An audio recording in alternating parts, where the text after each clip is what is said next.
Bienvenidas, bienvenidos, buenas tardes, buenas noches, buenos días, según donde nos estén escuchando, nos estén viendo. Esto es Haciendo Memoria, el programa de Crisol de las expresas y expresos políticos del Uruguay.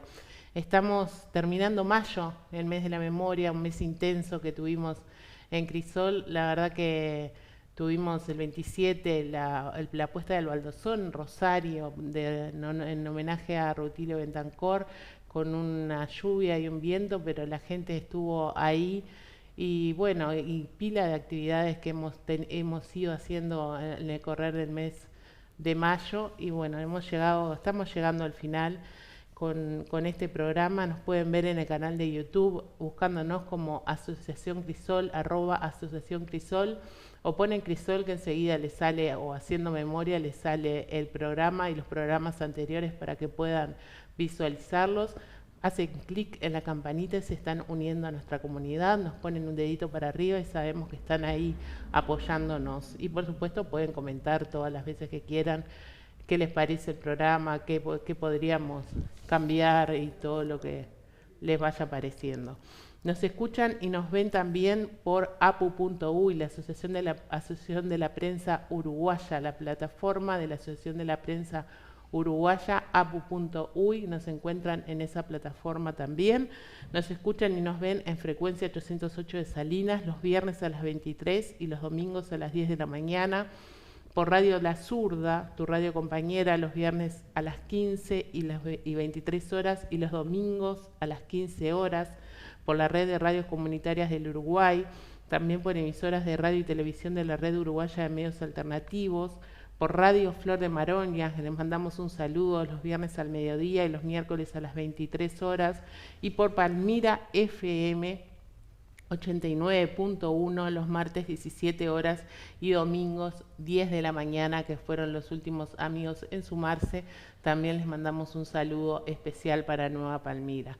En los controles, haciendo que todo salga bien, Ezequiel Reboiras, José Olivera, Jorge Daniel Díaz y Agustín Bérgolo, que sin ellos del otro lado no podríamos salir tan bien como salimos. Hoy en la conducción, Fernanda Cabrera, que les habla. Alfredo hoy no está, pero la semana que viene lo tenemos con nosotros. Para comunicarse tenemos el teléfono de Haciendo Memoria, 091-028-578, 091-028-578.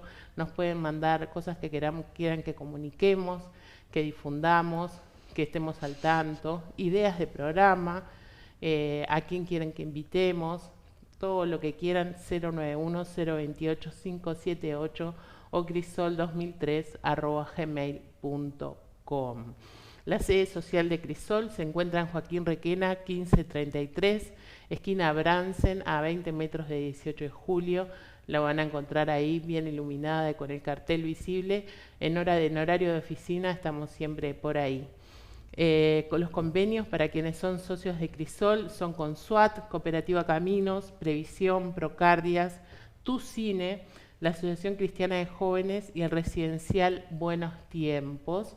Eso pueden averiguarlo comunicándose al 2408-4465, que es el teléfono de Crisol, o al 099-408-655, que ahí los va a atender Tito López amablemente.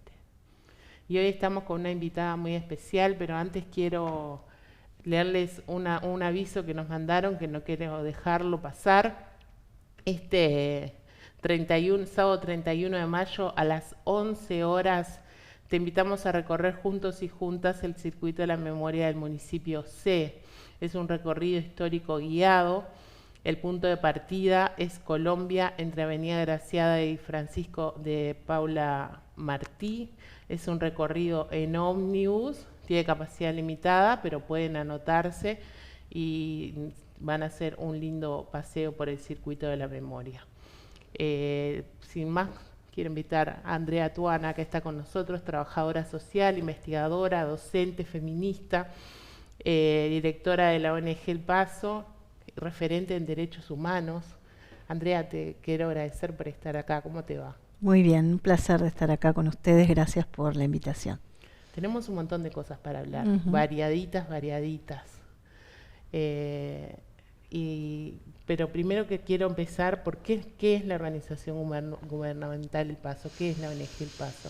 El Paso es una asociación civil que se formó en el año 2010 para trabajar los temas de derechos humanos, especialmente los temas de violencias, tanto hacia niños, niñas y adolescentes como hacia mujeres y también a personas no binarias.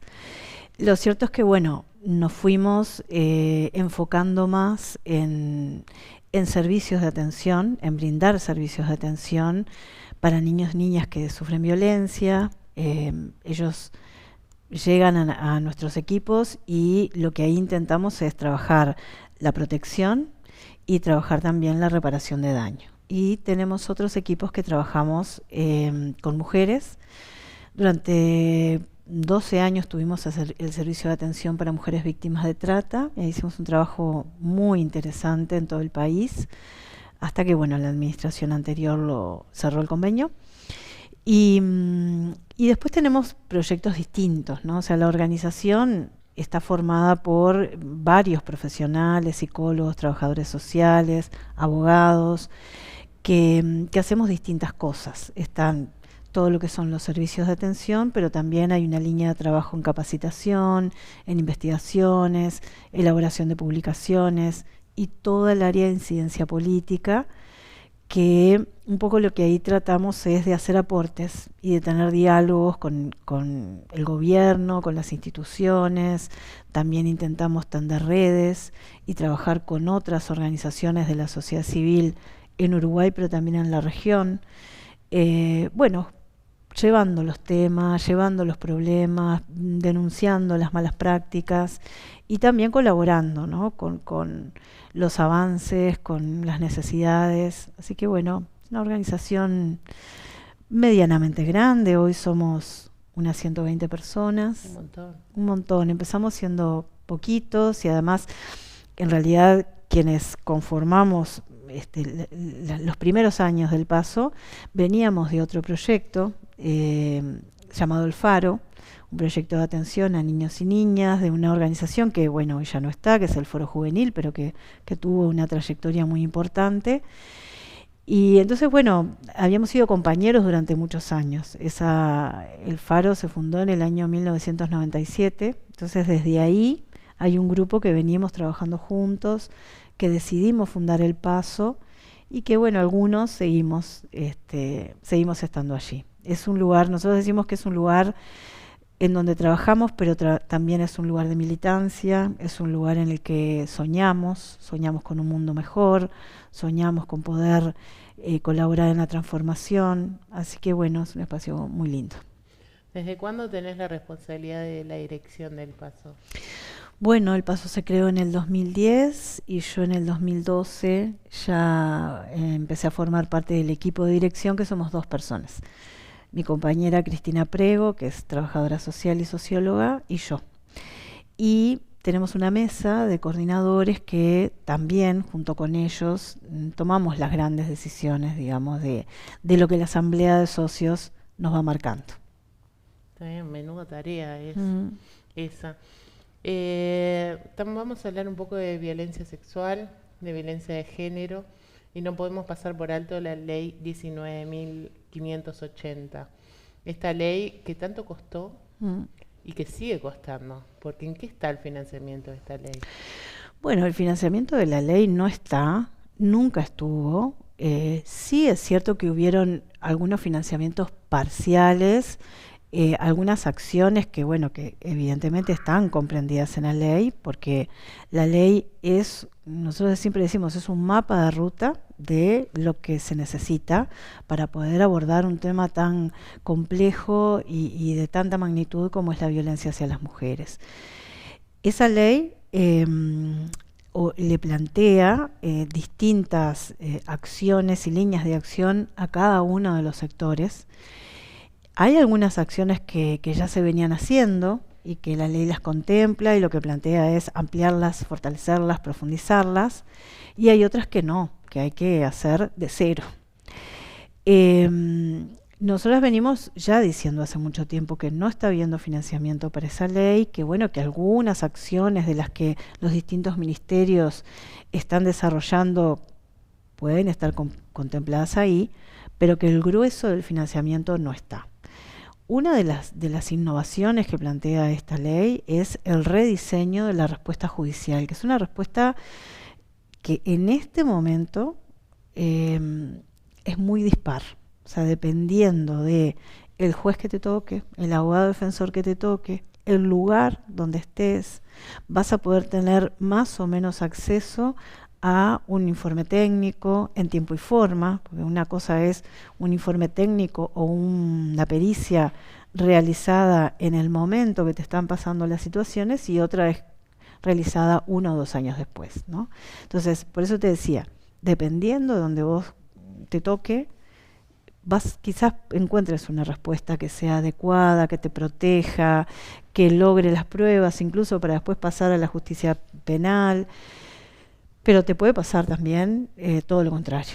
Entonces, nosotros creemos que eso tiene que ver con el rediseño de la respuesta del sistema de justicia y eso es lo que la ley propone, ¿no? La ley propone juzgados especializados, con jueces especializados, con equipos técnicos a disposición de ese juzgado y no equipos técnicos desbordados como tenemos hoy, que hacen lo que pueden, jueces que tienen cientos de expedientes y cada expediente es la vida de esa persona, ¿no? De esa mujer, pero también de esos niños. Y no podés tener un juez que tenga que entender en cientos y cientos de expedientes. Esos jueces necesitan los informes técnicos que lleguen en tiempo y forma, abogados defensores de oficio que no alcanzan para defender a la víctima y también al victimario, porque obviamente el victimario tiene todo el derecho y se le tienen que dar todas las garantías, pues no alcanzan.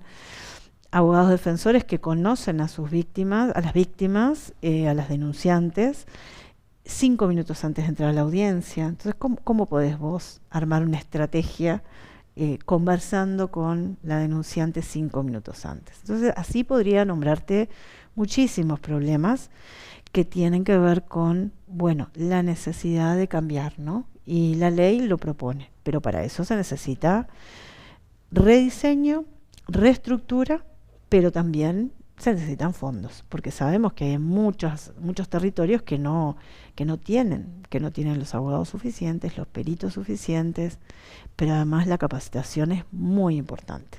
O sea, trabajar en este tema sin capacitación es hacer mucho daño, ¿no? Mucho daño. ¿Cuál es la diferencia entre esta ley y la ley 17.514? Bueno, la 17.514 fue una ley importantísima en aquel momento, en donde lograr una medida cautelar, lograr una quita del hogar, lograr una medida de protección era casi imposible, ¿no? Vos tenías que estar medio muerta para que la justicia te pudiera dar una medida cautelar. Entonces, la 17.514 avanza mucho en la protección, ¿no? En esas medidas inmediatas. Pero necesitábamos una ley integral que fuera mucho más allá de la protección inmediata y que además también pudiera ver toda la situación global, todo lo que pasaba después, en los juzgados de familia, en, bueno, las visitas, las no visitas, la protección de los niños, los bienes, la pensión. Y además necesitamos una ley que también trabajara en lo que las demás instituciones tenían que poder brindar. Entonces, bueno, la ley integral, la gran diferencia es, avanza en el rediseñar la respuesta del sistema de justicia más adecuada a todas las dimensiones que afectan la violencia, que no es solamente ese riesgo inminente de vida o ese riesgo inminente de lesiones, o de vivir, ¿no?, aterrada por el acoso, sino que hay otro montón de dimensiones que están tocadas y que la justicia tiene que poder atender, pero también es una ley integral que le diga a los distintos sectores, a la salud, a la educación, también a los medios de comunicación, todo lo que tiene que ver con la cultura, las expresiones artísticas, donde podamos incorporar la prevención de este tema, la vivienda, el trabajo, o sea, esa es la diferencia de esta ley con la anterior, y además incorpora otras modalidades de violencia basada en género que no estaban contempladas en la ley 17.514, que es la ley de violencia doméstica. Y además la ley de violencia doméstica sí toma en cuenta cualquier persona que esté sufriendo una situación de violencia doméstica. Entonces tú sos un varón que estás viviendo violencia doméstica por parte de tu pareja, tú podés hacer la denuncia y tenés una ley que te ampara. Esta ley, la 19.580, es solo para las mujeres, en el entendido de que, bueno, que vivimos una desigualdad estructural en donde las mujeres tenemos mayor posibilidades de sufrir este tipo de violencias por el hecho de serlo. Andrea, nos decías que hubo programas que se cortaron en el periodo pasado. ¿Qué expectativas tenés con este nuevo gobierno? Bueno, yo creo que para tener una mirada más amplia, no solamente de la administración anterior, me parece que en la temática de violencia, desde el 2002, que se aprueba la 17.514 y que se abre todo el sistema de respuesta, yo creo que el 2002 en adelante realmente hay como un avance fundamental, un avance muy significativo en lo que no había antes y todo lo que se logra tener después, ¿no? Creo que esos primeros años fueron muy importantes. Lo que pasó después es que se generó como una meseta. O sea, los casos aumentaban porque funcionó mucho toda la estrategia de difusión, ¿no?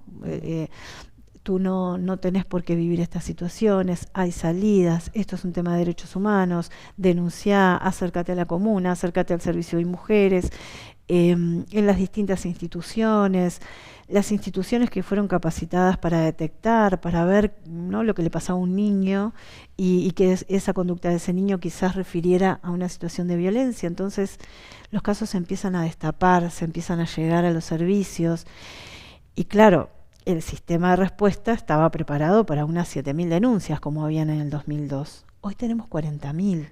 Entonces el crecimiento es tanto y no todos los casos que se detectan necesariamente pasan a denuncia. Entonces de esos 40.000 es una parte de toda la violencia que se detecta. El sistema de respuestas no pudo acompasarse, no pudo crecer a ese nivel de demanda. Entonces lo que necesitamos hoy es profundizar, fortalecer, ampliar, tener muchas más respuestas en distintos ámbitos, en la salud, bueno, INAU que tiene sus servicios especializados, en el IMujeres que tiene sus servicios también. Hay que ampliar mucho más porque no estamos pudiendo abarcar la enorme demanda que hay sobre esta temática. Entonces, ¿qué esperamos de este gobierno? Bueno, esperamos que pueda tomar la problemática de la violencia como una emergencia nacional justamente porque no estamos pudiendo dar respuesta, estamos llegando tarde y esa violencia se sigue reproduciendo. Y además está todo el capítulo de prevención que no hemos podido tampoco avanzar en los últimos años, ni en la administración anterior ni en las anteriores, porque bueno, claro, uno siempre está respondiendo a la situación crítica, ¿no? Claro, las situaciones críticas, que es cierto, es obviamente en un orden de prioridades muy importante, pero es momento de que empecemos a trabajar en la prevención, que implica transformar, ¿no? Transformar estos modelos en los que vivimos, en donde la violencia en determinadas formas se naturaliza y la desigualdad se naturaliza. Entonces, claro, nunca vamos a poder llegar a tiempo si no empezamos a disminuir, ¿no? A disminuir las situaciones de violencia en las relaciones de noviazgo, las situaciones de violencia en lo que son los vínculos entre los y las adolescentes, esa violencia sexual que a veces es solapada, pero que tiene que ver con la doble moral sexual con la que se juzga la vida sexual de un adolescente de 15 y la de un adolescente varón de 15, y que eso hace también que se ejerzan violencias contra esa chica que ya es catalogada, ¿no?, como la rápida, la ligera, y que corre más riesgos que otra de sufrir alguna forma de violencia en una fiesta, por ejemplo, ¿no? Y así te podría dar millones de ejemplos micros de la vida cotidiana que van haciendo ese piso o esa base, y donde después, bueno, vemos esas situaciones más críticas que eclosionan, como los femicidios, las violaciones, los abusos, pero hay una base de un modelo del que somos parte, del que reproducimos, que tenemos que empezar a mirarlo, a analizarlo y a transformarlo, ¿no? Eso es fundamental. Y eso implica un trabajo en prevención que no lo estamos haciendo. Yéndonos un poco para atrás, la semana pasada tuvimos a 2 representantes de niños, niñas y adolescentes víctimas del terrorismo de Estado que están nucleados en Memoria en Libertad. ¿Ustedes han trabajado ese tema? Nosotros hemos intentado amplificar un poco la voz de las mujeres que durante el terrorismo de Estado vivieron situaciones de violencia sexual. Hemos intentado acompañar de alguna manera, ¿no? Es un tema que, no tanto el de las infancias, aunque también hubieron algunas de esas víctimas que eran adolescentes cuando sufrieron esa violencia sexual, porque bueno, lo que sí sabemos es que cuando se pierden todas las garantías, cuando no hay un Estado de Derecho, cuando hay situaciones de excepción, como puede ser en un terror como se vivió en nuestro país, en un terrorismo de Estado, o como podemos ver hoy en las situaciones de guerra, ¿no? Sabemos que las mujeres tienen mucha mayor posibilidad de sufrir formas de violencia específicas, como es la violencia sexual. Si bien en el terrorismo de Estado en Uruguay también sabemos que hubieron varones que fueron sometidos a violencia sexual, pero bueno, la mayoría de las situaciones fueron cometidas contra las mujeres, por lo menos lo que sabemos, ¿no? Porque además fueron las que se animaron a denunciar, ¿no? Y todo el proceso que esas mujeres han realizado, la manera en que ellas relatan, ¿no?, esa vergüenza, esa dificultad de tomar contacto con eso que habían vivido, a su vez socializarlo y hablarlo con otras, todo eso fue de mucho sufrimiento para esas mujeres. Además, algunas de ellas les generó enfermedades, algunas murieron, y además los hechos quedaron impunes. Entonces, todo eso que han sufrido esas mujeres es el periplo que muchas otras mujeres también sufren, ¿no? Cuando denuncian abusos sexuales o cuando denuncian distintas formas de violencia. Entonces, creemos que es muy importante que en la memoria también podamos hacer foco y podamos ver cómo la violencia de género tiene unas aristas terribles, ¿no? En los momentos en que se pierde todas las garantías, en los momentos en que se pierde el Estado de Derecho y en los momentos en que impera el terrorismo, ¿no?, y el abuso de poder del Estado.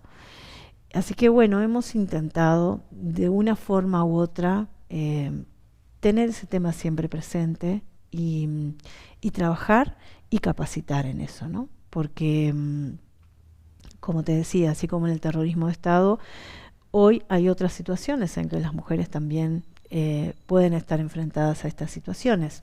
Y uno puede decir que en el crimen organizado, ¿no?, en esas mujeres que quedan atrapadas en el crimen organizado, también están sometidas a donde el Estado no llega, donde la ley no llega. Esas mujeres están sometidas a formas de violencia crueles, del tipo, del estilo, obviamente es incomparable cuando es un Estado, ¿no?, el que ejerce ese terrorismo, pero bueno, las prácticas y los efectos y las consecuencias también, ¿no?, también son durísimas en esas mujeres que están en territorios donde hay una cierta estado de excepción, ¿no?, porque el Estado no está llegando ahí.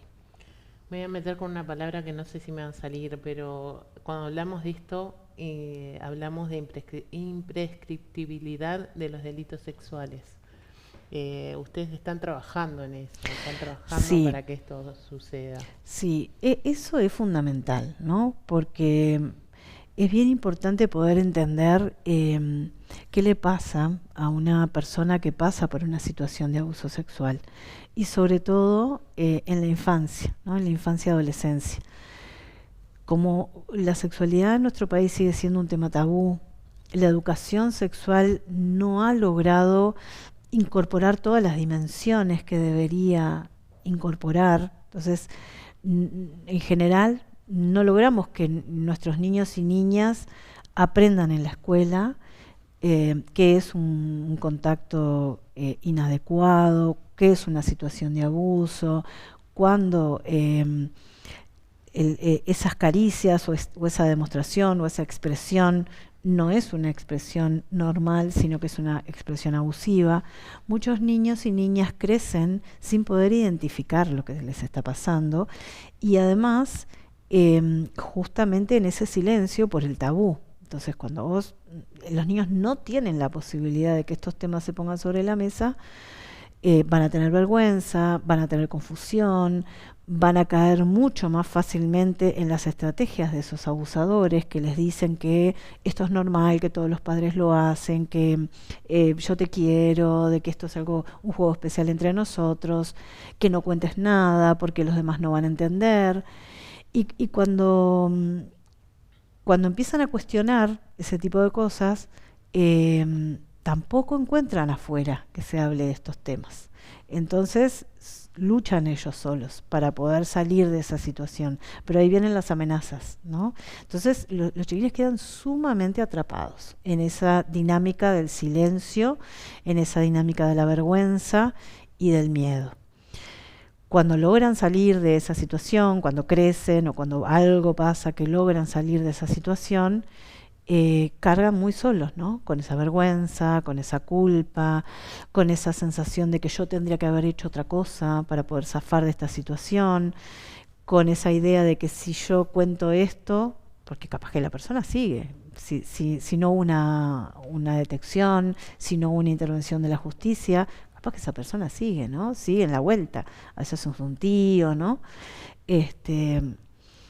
Y si yo cuento ahora, ¿qué lío se puede armar acá? Entonces, claro, guardan eso, a veces también lo guardan porque es muy doloroso, entonces tratan de olvidarlo. Y puede llevar mucho tiempo que después ese niño, esa niña, cuando crece, cuando es adulto, se anime a enfrentar lo que le pasó, ¿no? Y se anime a decir, bueno, esto me pasó. Y capaz que cuando lo sucede, el delito ya está prescripto. Entonces ya no tienen la posibilidad de pedir justicia. Y la justicia es parte del proceso de reparación. O sea, es un derecho, obviamente, ¿no?, acceder a la justicia, pero además de ser un derecho fundamental, es parte del proceso de reparación. Entonces, si nosotros tenemos una ley que prescribe este delito, no le vamos a permitir y de alguna manera vamos a cerrarle la posibilidad para siempre, para que ese niño que fue víctima y que cuando en la vida adulta logró romper todas esas barreras, logre una reparación y logre poder trabajar esa historia, ponerla en su lugar, que es desculpabilizarse, pero a su vez también hacer justicia, ¿no?, con esa persona que le hizo daño. Entonces, la prescriptibilidad de los delitos sexuales es terrible, ¿no? Es terrible porque deja a las personas en esa situación. Por eso estamos trabajando y apoyamos también el trabajo de otros colectivos, como el colectivo ICOBE, por ejemplo, en la imprescriptibilidad de los delitos sexuales. Y hemos acompañado a muchas adultas que no han podido hacer la denuncia porque su delito prescribió y el daño que eso produce es muy grande. Absolutamente sí. ¿Te parece que vamos a una pausa? Hacemos, cómo no. Bueno, vamos a una pausa. Estamos en Haciendo Memoria con Andrea Tuana, el programa de la Asociación Crisol de Expresos y Presas Políticas. En tiempos de revolución digital, la vida en sociedad se vuelve cada vez más compleja. Y en eso juegan un papel fundamental la información veraz y la comunicación equilibrada, ya sea a través de los medios tradicionales o mediante las redes sociales. La Asociación de la Prensa Uruguaya, a través de la plataforma portalapu.uy, brinda la posibilidad de una mirada seria y profesional comprometida con el tiempo que nos toca vivir. Nuestra plataforma, que publica diariamente notas de prensa, material audiovisual y productos de radio, vincula indisolublemente a la profesión con la ciudadanía a través de mensajes directos y transparentes, sin más compromiso o interés que el acceso libre y gratuito a la información veraz y profesional de la sociedad. apu.uy, la información plural y profesional.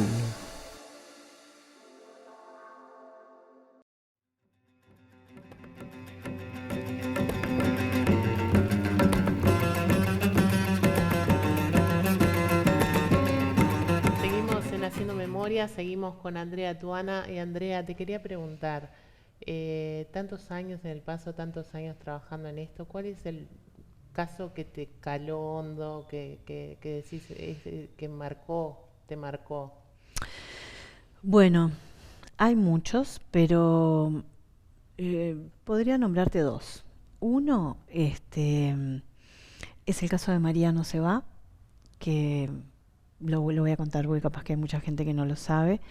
Ese caso me marcó porque me abrió los ojos a una realidad, una forma de violencia que estaba ocurriendo en otros países y que en Uruguay no estaba pasando, por lo menos tan visible para nosotras, las organizaciones. Entonces me marcó por eso. Y después te cuento el otro que me marcó por otra cosa. El caso de María es una niña de mamá uruguaya y papá español. María es la mamá. María se fue a España, bueno, joven, una muchacha joven, a probar vida en España, a cambiar. Conoce a un español, tienen una relación y al poco tiempo nace la niña. En ese vínculo hubieron situaciones de violencia más verbal. El señor era una persona adicta a los calmantes, tenía problemas de columna, pero ya era adicto más que...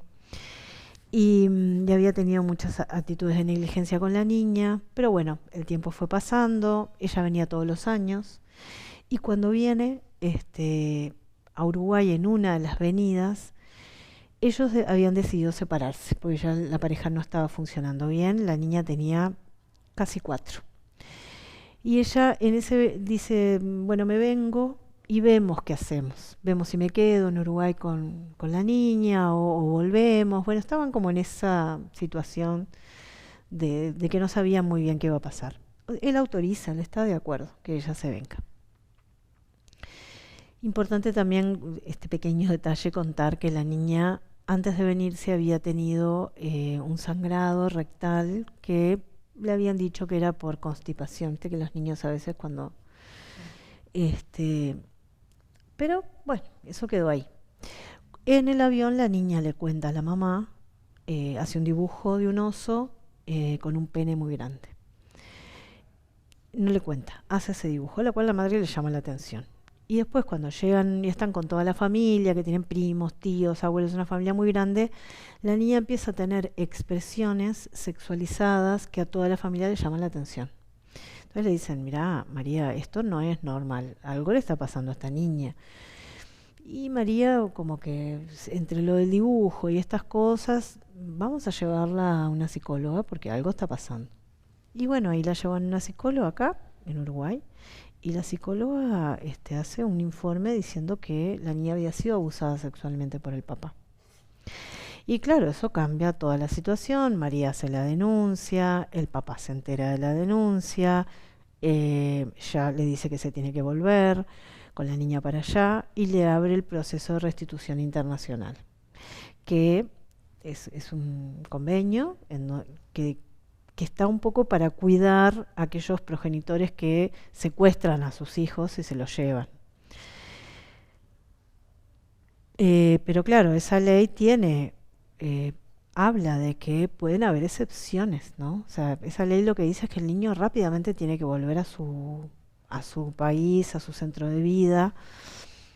Entonces, bueno, se abre ese proceso. Acá ya la querían mandar porque esa ley plantea eso. Y bueno, María empieza a dar pruebas, se hacen peritajes. Los peritajes no llegan a profundizar en el abuso, pero sí en la violencia, en el daño que la niña tiene. Los peritajes en Uruguay del ITF recomiendan que la niña se quede, que no vuelva a España. Pero bueno, la justicia dictamina que tiene que volver.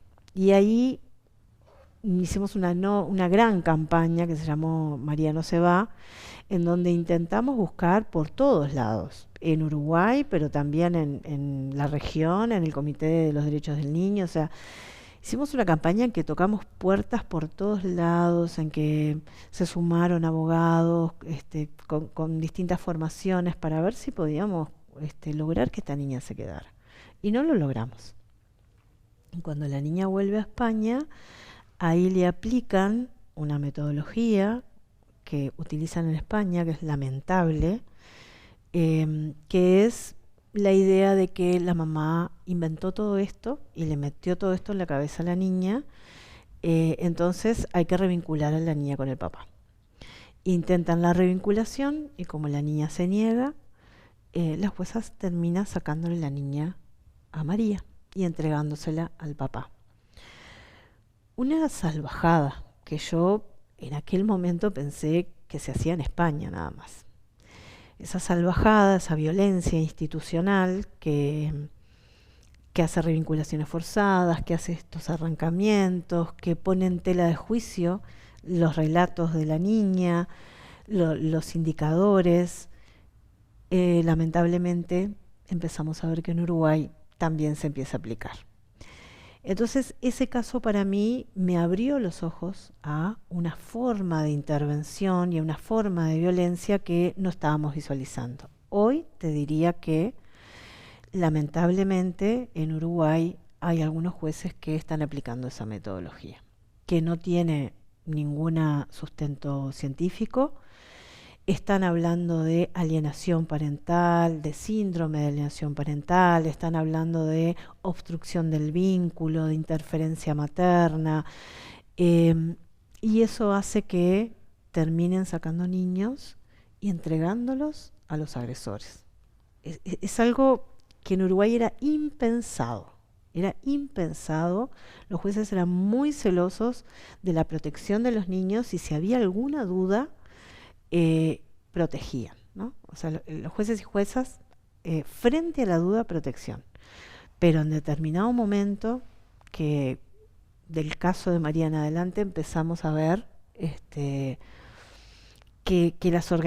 algunas organizaciones de padres se envalentonan en esto. Del caso de María era todo mentira, ¿no? La niña, las feministas hicieron un invento.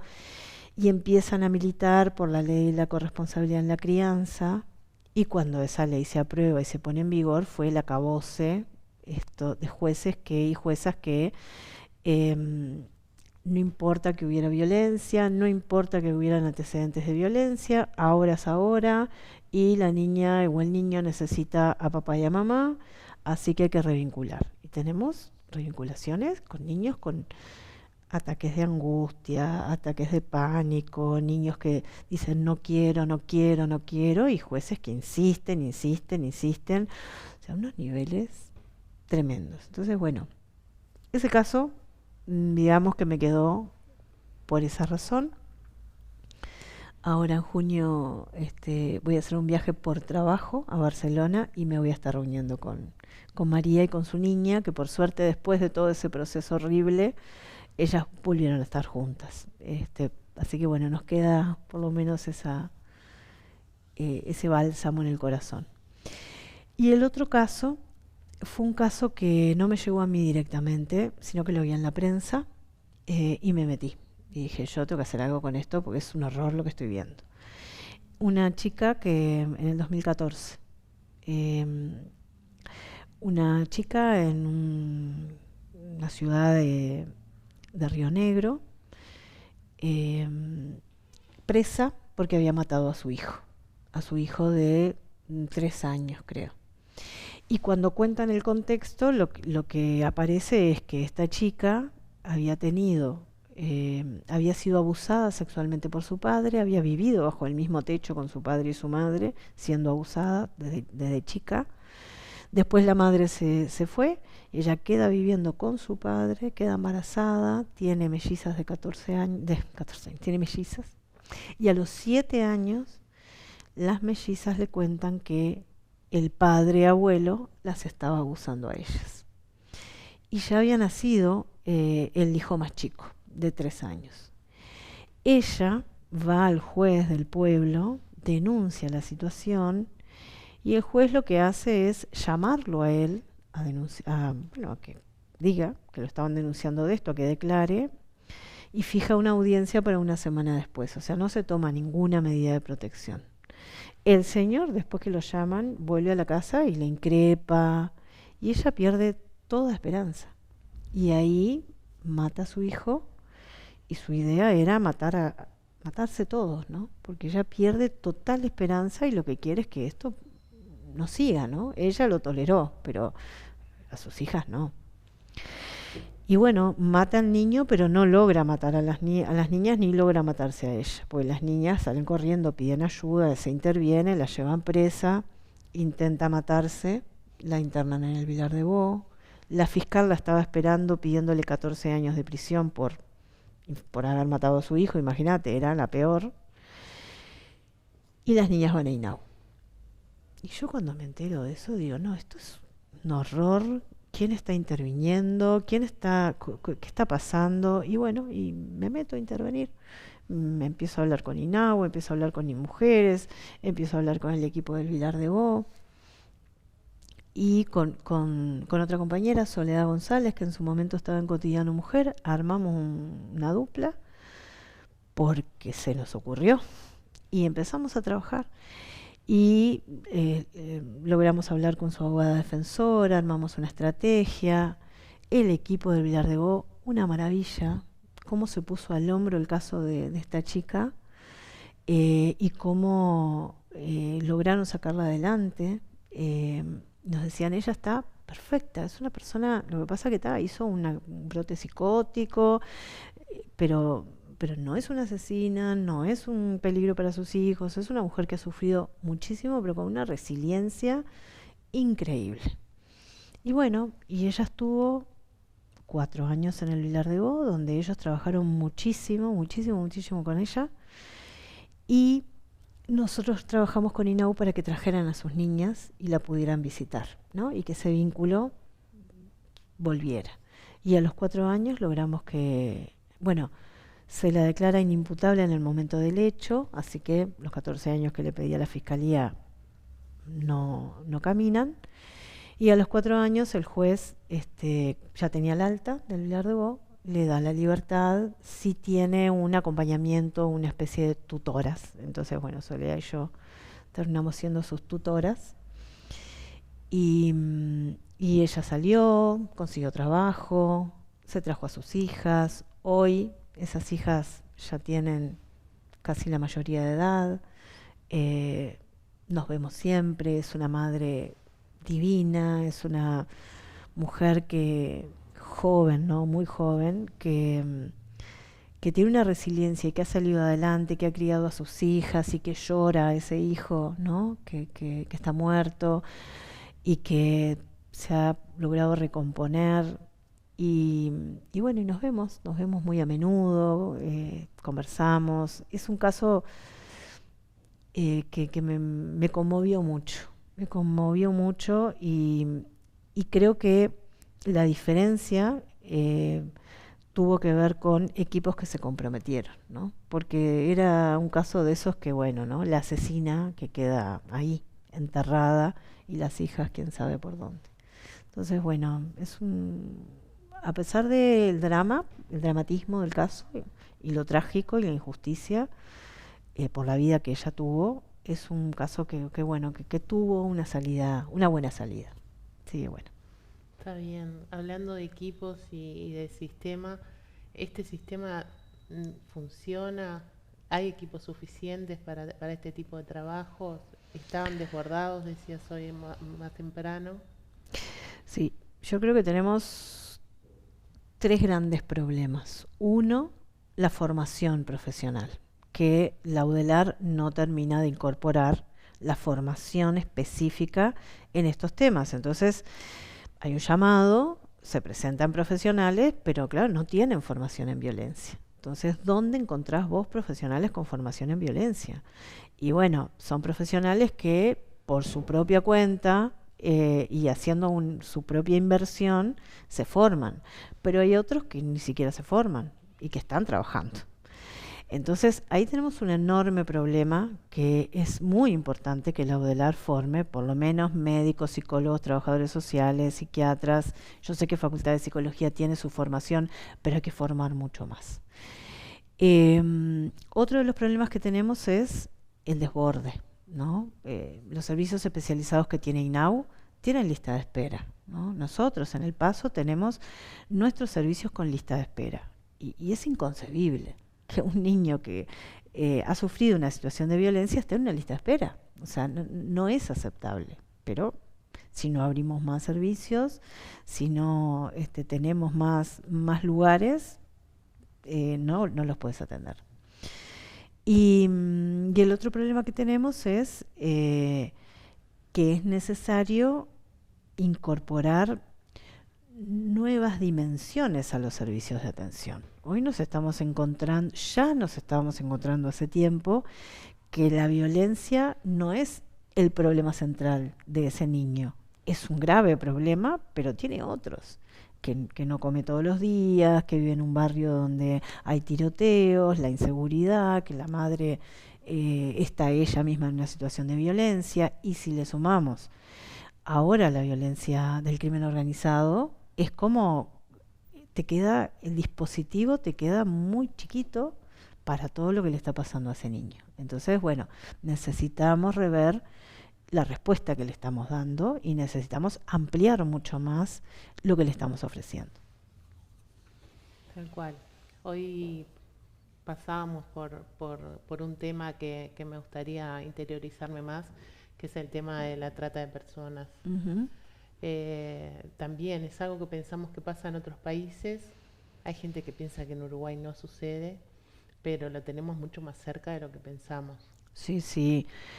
Bueno, la trata ahora además la estamos viendo mucho más la trata sexual, que es un problema histórico en nuestro país, histórico digo, principios del siglo XX ya había, ¿no?, una trata de mujeres europeas a los burdeles del Río de la Plata, ¿no? Ya hay investigaciones históricas de Yvette Trochon que ya nos hablaban de esa trata.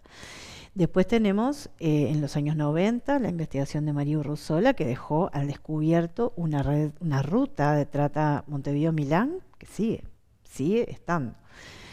Y después, posteriormente, bueno, todas las investigaciones que nos han dado el panorama actual. Sí, la trata es una realidad.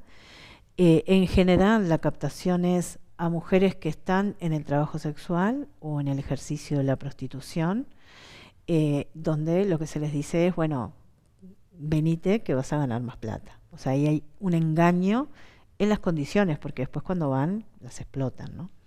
Y después también está la captación en mujeres jóvenes, en situación de pobreza, con hijos a cargo, con un estado de necesidad que, ¿no?, cualquier buena propuesta resulta tentadora. Entonces les dicen, bueno, vamos, que vas a trabajar en un bar o vas a trabajar como niñera, y cuando llegan allá las reducen a la explotación. Pero también tenemos la trata interna, ¿no?, de las adolescentes, que son llevadas por redes de trata, que también muchas veces son redes de trata y de narcotráfico. Muchas veces son las mismas, ¿no? Entonces, que las trasladan de un departamento a otro. A veces hay cruces entre Argentina, Uruguay y Argentina, o en la frontera con Brasil, ¿no? Las cruzan para el otro lado, para la explotación sexual, a veces para transportar drogas también, como mulas. Y tenemos gurisas desaparecidas en esas circunstancias, ¿no? Como el caso de Milagros Cuello y otros, o gurisas asesinadas, como el caso de Rocío Duche, de 14 años, en 33, que era una gurisa que se supo que estaba en una red de narcomenudeo y de explotación sexual. Y apareció asesinada en una cuneta, y hasta el día de hoy nadie sabe qué pasó con ella. O sea, la trata está instalada. Ahora también tenemos la trata de adolescentes varones para el crimen organizado. Entonces los captan para el sicariato, para ajustes de cuentas, los captan para vender drogas. O sea, eso también es trata, porque es una captación que hacen, ¿no? Para someter a esos chiquilines que están en una situación terrible a esas circunstancias, y donde muchos de esos gurises encuentran la muerte, ¿no? Porque cuántos asesinatos de adolescentes hemos visto en los últimos tiempos.